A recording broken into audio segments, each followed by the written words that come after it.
ይልሃል ቅዱሱ አምላክ እስከሞት ድረስ የታመንከውን የሕይወትን አክሊል እሰጥሃለሁ ይልሃል። አየኸው? እስከምን የታመንከውን?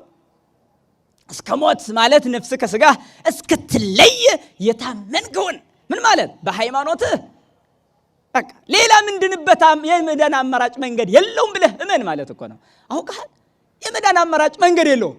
ኦርቶዶክስ ስለተጠላ በዓለም ላይ ስለተገፋ የሚገፉበት እምነት አልፈልግም ብለህ የሚገፉት ጋራ ብትጠጋ ሞትን እንጂ ሕይወትን አታገኝም ማለት ነው። ወዳጅ ሰምተሃል? ይሄ ነው።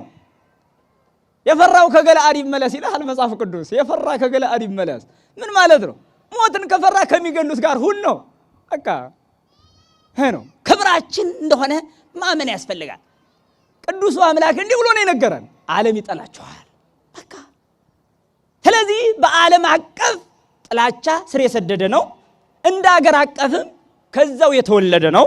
ከዓለም አቀፍ የተወለደው ጥላቻ በሀገር አቀፍ በእውነቱ ኦርቶዶክሳዊት ቤተክርስቲያን ሰርታ ቀጥታ ስነ ምግባር አላብሳ ስነ ልቡና ሰጥታ ማንነትን ገንብታ ባህልን መስረታ የሰጠች በራሷ በሰራቸው አገር የምትቃጠል የምትሰደድ አፈሙዝ ተመልሶ የሚተኮስባት መሆኗ ያሳዝናል። ግን ግድ ነው፣ ሊሆን ግድ ነው። ስለዚህ ዓለም አቀፍ ጥላቻ አገር አቀፍ ጥላቻ በእኛ ላይ የተነዛ ያለበት ዘመን ስለሆነ ራሳችንን ማዘጋጀት ግድ ነው ማለት ነው። ልብ በሉ፣ ከዓለም አይደላችሁም አለ። አሁን ልብ በሉ፣ ከዓለም ስላይደላችሁ ዓለምን ያደርጋችኋል፣ ያከብራችኋል፣ ያከብራችኋል፣ ይወዳችኋል ነው አይደለም? ይጠላችኋል። አለቀ።